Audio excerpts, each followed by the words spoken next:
Hello, Foxy Finds here, and welcome back to Foxy Shiny Quest. This year I challenged myself to catch 366 Pokemon in 366 days. We're at 362, so only 4 Pokemon today, but I'll tell you what, these last finds are some special picks. Sit back, relax, and let's ride out the rest of this year with shiny hunting. Starting off, we have Diplin. Okay, this one's not really that special compared to the others, but I did say I wanted to go over this one. Generation 8 introduced Applin. When Generation 9 had its first wave of DLC content released, they introduced Diplin as well. This Pokemon evolves from Applin when it is exposed to a syrupy apple.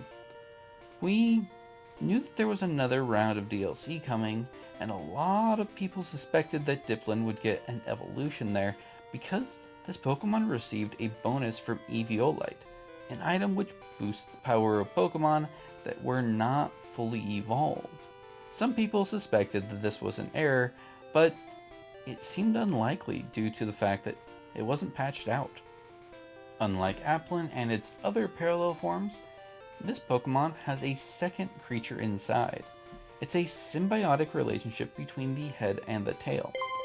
This was some subtle foreshadowing for its form to come, as Hydrapple would take that to the next level. I covered Gyarados, Ponyta, and Haxorus all having guaranteed shinies during this challenge. Pokemon Scarlet and Violet has 2. I focused on one of these in particular. In Blueberry Academy, after you defeat the Elite Four and champion there, you can start inviting gym leaders, Elite Four members, and people associated with the school back in Paldea over to be special coaches here. You can get some interesting dialogue between different combinations of who you invite, as you can have 2 there at the same time. When you talk to them, you can also battle them and get some pretty good rewards. If you invite one of these people over 3 times, you get a gold ring around their portrait and can trade with them. If you do this with all of them, you get to fight a secret boss. And that's not even my words, that's the director of the Blueberry Academy himself, Cyrano. His team has the highest average level of any trainer outside of the battle facilities, which don't really count, as some of them force all the Pokemon to be like level 100.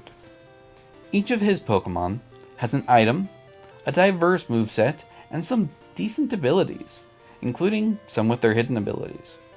All of these showcase the Pokemon that can be found within the Blueberry Academy. What does this have to do with shiny Pokemon? Well, this is all required to get one of these guaranteed shinies. After you defeat Cyrano, he gives you a shiny Blitzel. I'll be honest, this was one of the longest hunts in the series, but I got it. To do this task, I had to accumulate 12,010 BP. Assuming you don't spend anything on anything else, I had to spend an additional 12,000 BP to unlock some of the Pokemon that I could hunt during this challenge. Blitzel itself is a pure electric type Pokemon that uses the stripes of a zebra to indicate its typing. Its mane is shaped like a lightning bolt. It also has the ability Lightning Rod, which makes it immune to electric attacks, which isn't that amazing, but it draws all electric attacks to it, and this boosts its special attack. That makes it a little bit more useful. They also can have the hidden ability Sap Sipper, which makes it so that they're immune to grass type attacks, and if hit by one, it will increase their attack stat. The way I got this shiny is honestly way more interesting than the Pokemon itself. Sorry, Blitzel. It honestly would have been much easier to catch one in the wild, and in fact, I did. Twice, since I got one to evolve into Zebstrika in an earlier part of this challenge. A few months back, an event was announced that would reward the player for completing the Pokemon Scarlet and Violet Pokédex in Pokemon Home. This included the 2 DLC locations. To do this, the Pokemon had to originate from those games. I looked through my Pokédex and started working on catching, evolving, and breeding Pokémon to make sure every single Pokémon I had that was in the Pokédex was caught in these games. Upon completing this task, I was given Shiny Meloetta. Meloetta is a Pokémon of Song.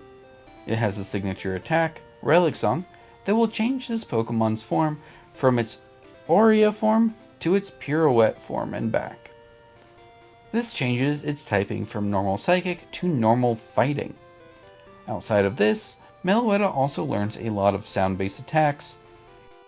In the anime, this Pokemon sparked a battle I'm sure a lot of Pokemon fans had been waiting to see. Ash versus Giovanni.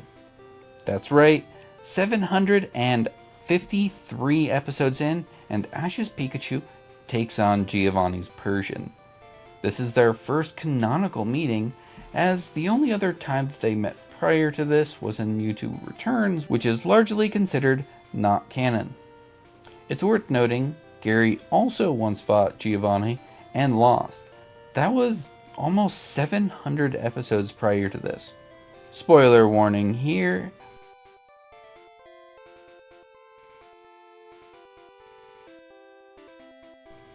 Alright, both of them technically lost their battles, but neither was a fair situation. Gary had to fight against Mewtwo, and Ash was only able to use one of his Pokemon before Giovanni used some technology to force the battle to an end. Giovanni is a dirty cheater, so this is expected. We are going to end this challenge with shiny hunting another event. In the celebration of Horizons, honestly a great Pokemon series that I highly recommend watching, there is an event where you can catch a shiny Rayquaza in Terra Raid battles. You can only catch one per file, and it's only for a limited time. It's still active upon the release of this video, but hurry up, this event ends on January 5th. Rayquaza is a Pokemon of lore who is known to have ended the battle between the Pokemon of land and the Pokemon of sea. When Groudon and Kyogre were locked in battle, Rayquaza came to the aid of the world and stopped it. In Omega Ruby and Alpha Sapphire, we see that Groudon and Kyogre were in their primal forms, and to stop them, Rayquaza had to Mega Evolve. This is the only Pokemon that can Mega Evolve without the use of a Mega Stone, allowing it to also hold another item. This led to this Pokemon's Mega form being banned in competitive play. Also, Rayquaza is known to live in the ozone layer and flies freely around the planet. This year had some amazing catches, and if I want to keep catching all these shiny Pokemon I can, I still have a long way to go. I'm a little bit over a third of the way through. Even though this shiny hunting challenge is done, I still plan on keeping this series going. I won't be aiming for catching Pokemon quite as quickly, but I still want to do frequent uploads. It all depends on what daily life looks like. This channel is still young, and I have a lot of plans for the future of it. So, stick around, and I hope you all have a wonderful week. Happy hunting!